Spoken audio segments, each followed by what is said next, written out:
begin. ఇవాళ టీంలో 2 మార్పులు అయితే చేస్తున్నాం. కింగన్ వచ్చింది కాబట్టి కొద్దిగా పాము చూపించని జైస్వాల్ని కూర్చోబెడుతున్నాం. గట్నే కుల్దీప్ గారిని కూర్చోబెట్టి ఆ వరుణ్ చక్రవర్తిని తీసుకొస్తున్నాం. ఓ గంభీరన్న, టీమిండియాని పేరు తీసేసి కలకత్తా టీం అని పెట్టి నీ 11 మందిని పెట్టుకోబ్బా. ఇంకేంటికి మేమంతా ఇక్కడ ఉండేదే. ఒక మ్యాచ్ పర్ఫార్మెన్స్ లేదనేసి అట్టే కోసం పెట్టుకోడానికి ఛాన్స్ ఇస్తా ఉండవా? పోతా నేను ఇంకా టీంలో ఇంకా స్క్వాడ్లో ఇంకా. By by. మా టీంలో కూడా 3 మార్పులు వచ్చినాయి. అదేమంటే పేతలప్పని, డోఫ్రా ఆర్చర్ని, బ్రైడన్ కర్స్ని ముక్కర్ని కుషన్ పెట్టేస్తా ఉన్నాము. వాళ్ళ జాగాలో ఇంకా సటిక్సన్, మార్క్ వుడ్, జెన్నీ ఓవర్టన్ ముక్కర్ని తెస్తా ఉన్నాము. ఈ మ్యాచ్ అన్నా గెలిచి చూస్తామప్పా. అద్భుతంగా ఉంది వన్డేలో కూడా ఆరంగేయటం. ఈ రోజు టీమిండియాకి ఫస్ట్ వికెట్, నా కెరీర్ లో వన్డే ఫస్ట్ వికెట్ 2 ఒకటే అవ్వడం చాలా ఆనందంగా ఉంది. అవునా నిజమా? ఈ ఆనందంతో రాత్రికి మా గంభీర్ అన్నకి బీరాభిషేకం చేయాలి. ఈ సాల్ట్ గాడు ఎంత దరిద్రుడంటే మా అక్షర్ పటేల్ ఫస్ట్ లైఫ్ ఇస్తే దాన్ని జాతిగా యూజ్ చేసుకోకుండా ఎన్నే మళ్ళీ కాళ్ళకి లేపాడు. ఆడుకున్న శని దేశంలో ఎవరికి లేదని అనుకుంటా ఉన్నాను. మొన్న వన్డే T20 లాగా చాలా వేగంగా ఆడానని మా కోచ్ పెట్టిన దెబ్బలకి వన్డేలాగా స్లోగా ఆడదామని వచ్చాను, కానీ దెబ్బైపోయాను. ఇంకెప్పటికీ మా కోచ్ మాట వినకుండా నా ఆట నేనే ఆడుకుంటాను. మా ప్రతాపం చూపించడానికి ఇంకొక మ్యాచ్ ఉంది కదా, అప్పుడు చూపిస్తాను నా తడాక. అరే సాల్ట్ నోట్ చేశారని సంబరపడిపోయారు, కానీ ఇక్కడ ఉన్నది బెండకేట్. ఈ భారత బౌలర్లందరికీ బడిత పూజ చేసేస్తాను. ఒక్కొక్కడికి దబిడి దిబిడి రండ్రా. ఈ హాఫ్ సెంచరీ కొట్టి మా మీద పంచలేస్తావై. నా ఎక్స్పీరియన్స్ ఏంది, నువ్వు ఆడుతున్న పిచ్చిలేంది బావయ్య పక్కకి. వికెట్ లేదనుకున్న ప్రతిసారి ఆపద బాంధవుడు మాత్రం వచ్చి వికెట్ ఇస్తావురప్ప.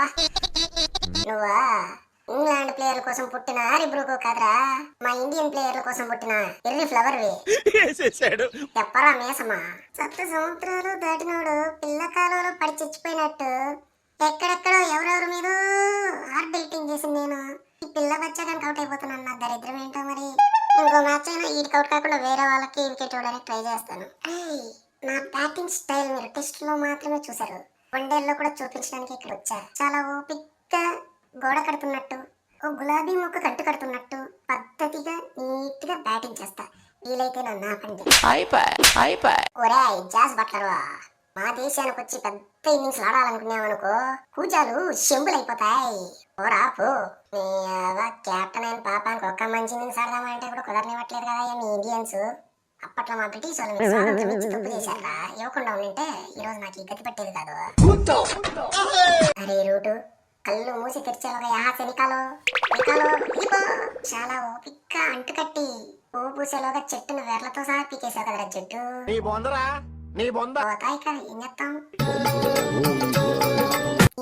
లాస్ట్ ఓవర్ హిట్టింగ్ కోసం లాగేసుకుందాం అనుకుంటే ఎట్లా రన్అట్ అయిపోతే నేను భయ్యా. ఏట మంచి అయితే లేదని అర్థమవుతుంది. సైలెంట్గా పోతాం ఇక. ఒక మ్యాచ్ నేను అడ్రస్ లేకుండా పోయేపాటికి మీలో ఇంత మార్పు వచ్చింది. అదే వాళ్ళే ఆడిండారు కానీ బ్యాటింగ్ ఇప్పుడు అద్భుతమా, బౌలింగ్ కూడా ఇట్లా ఉండాలప్ప. మ్యాచ్ గెలుచుకునే రావాలా, పోయి రండా. బౌలింగ్ మార్పులు ఏం పెద్దగా యూజ్ కాలేదు అనుకుంటా. సరే బ్యాటింగ్ లో మార్పులు చేసిన కోహ్లీ ఆడతాడేమో చూద్దామా. పోయి గెలుచుకుంటాండప్ప. All the best. Old Rohit fans, ఈ ఫైరే కదరా మీరు కోరుకున్నదే. ఇవాళకి రోహిత్ గాడి రుద్రదానం మీరు అందరూ చూస్తారయ్యా, డౌటే లేదు. ప్రిన్స్ అంటే ఈ మాత్రం ఉండాలి. ఆ జైస్వాల్ గారిని పర్మనెంట్ గా రానివ్వకుండా ఈ ప్లేస్ ని కబ్జా చేయడమే నాకున్న ఏకైక కోరిక. ఒరే ఉడ్డు అటిక్సన్ ఇంద్రే మీ పంచాయితే వాళ్ళు బాగా బౌలింగ్ చేయలేదని వాళ్ళ పీకి మీరు తెస్తే మీరు వాళ్ళకంటే చండాలంగా తయారయ్యారు. ఇంద్రే ఉన్న నాలుగుకి మందేస్తే ఉన్న నాలుగు కూడిందంట. మా వాళ్ళే మీకంటే రూపాయో పావులో నయం కదా. బట్లరనా అందరినీ వేస్ట్ అని తిట్టాము కానీ నన్ను తిట్టబాక. వికెట్ తీసేసిన ఆ పీకినది మ్యాచ్ మొత్తం వాళ్ళ చేతిలోకి పోయినాక వికెట్ తీసినావంట. దానికి మేము పొగడాలి ఇంకా పదరాబాయ్. ప్రతిసారి హాఫ్ సెంచరీ అవగానే అవుట్ అయిపోవడం ఏంటో దరిద్రం. ఈ హాఫ్ సెంచరీ గండాన్ని దాటాలంటే మా భట్టాచారికి చెప్పి మంచి హోమం చేయించాలి. ఈ 5వ స్టెంప్ బాల్ కి అవుట్ అయ్యే ఫ్యాంటసీ ఏందయ్యా కోహ్లీ. మీది ఆ వీక్నెస్ పోగొట్టే వరకు మాకి వికెట్లకి లోటే లేదు బాయ్. సర్లే ఎన్నెన్నో అనుకుంటాం అన్నీ జరుగుతాయా. ఇది అందరికి సెకండ్ వన్డే అయినా మనకి ఫస్ట్ వన్డే దేవుడికి ఇచ్చేసాం అనుకుని సెకండ్ వన్డే ఆడడానికి ట్రై చేద్దాం. చాలా రోజుల తర్వాత వన్డేలో సెంచరీ కొట్టి ఫామ్ లోకి వచ్చా. ఇంకా నా ఫామ్ మీద ఎవడైనా నోరు తెరిస్తే ఒక్కొక్కడికి బాంబు లగా దింగి. ఒరే మా బౌలర్లో ఫామ్ లో ఉన్నదే అంతంత మాత్రం. నువ్వు మా మీదే ఫామ్ లోకి రావాలారా? వేరే ఏ టీం దొరకలేదారా నీకు? ఆల్మోస్ట్ మ్యాచ్ చేతిలో పెట్టేసింది. ఇంకా అవుట్ అయినా ఏం ఫికర్ అయ్యేదిలే. T20 మందే, వన్డే కూడా మందే, తగ్గేదేలే. ఏంటి అయ్యారు వాళ్ళనే కాదయ్యా, నన్ను కూడా చూడాలి. వద్దు వద్దని మొత్తుకుంటే వచ్చేసినావు. అంత ఆత్రం ఏందా నీకు? ఒరే ఈజీ సింగల్ కి రాకుండా ఉండిపోయి మళ్ళీ క్లాసులు తీసుకుంటావా? డ్రెస్సింగ్ రూమ్ లో రారా నీకు ఉంటది. ఒరే ఎవడు రా ఆరెంజ్ క్యాప్ లేకుండా ఈ కప్పు కండక్ట్ చేసినోడా? ఫస్ట్ వానికి జింత చితా చేయాల. నెక్స్ట్ మ్యాచ్ పంతగానికి ఇచ్చేయండి. ఆ ఛాంపియన్స్ ట్రోఫీలో అయినా ఆరెంజ్ క్యాప్ పెట్టి నన్ను బ్యాటింగ్ పిలవండి, వస్తాను. By by. భలే ఆడినారా. ఇంత స్కోర్ ని 5 ఓవర్లు మిగలబెట్టి చేజ్ చేసినారంటే గొప్ప విషయము. ఛాంపియన్స్ ట్రోఫీ ముందు శుభ సూచకము. ఈ విషయం ఏమంటే 4వ ప్లేస్ కబ్జా చేసింది అక్షర్ పటేల్ ఆడేమో అనుకుంటాను. 2 మ్యాచ్లు బాగానే నెట్టకొచ్చినాడు ఆ మ్యాచ్. ఇంకా మన రోహిత్ ఫామ్, దీని గురించి ఎంత పొగిడినో తక్కువే.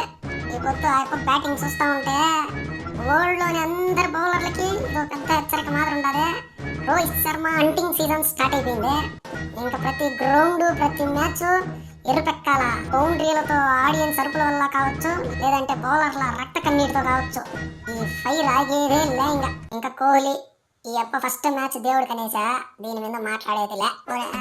ముక్కరిని కూకోబెట్టి మీకు ఛాన్సులు ఇస్తే వాళ్ళకి మించిన సన్నాసులను ప్రూవ్ చేసుకునేవారు కదరా. ఏం మాట్లాడతాగానే మోటాముడి సర్దుకునే పాకిస్తాన్కి వెళ్ళబారండి. లాస్ట్ మ్యాచ్ ఆడేది వద్దు, పాడు వద్దు. ఈ మాత్రానికి పరువు పోగొట్టుకునే దానికి ఏంటి బాడేదే. రాత్రి ప్లేట్కి పోయి పెసావట్లు తీయేద్దామా? అడాదో గొడ్డు మటను సీట్లు ఎక్కడో ఇస్తా ఉన్నారంట. ఇంకా అదే మీకు నాకు గతి. మరిన్ని వీడియోల కోసం షేర్, సబ్స్క్రైబ్, లైక్ చేయండి. వెంటనే మీ ముందు కుప్పల వీడియోలు మిమ్మల్ని ఎంటర్టైన్మెంట్ చేస్తాయి.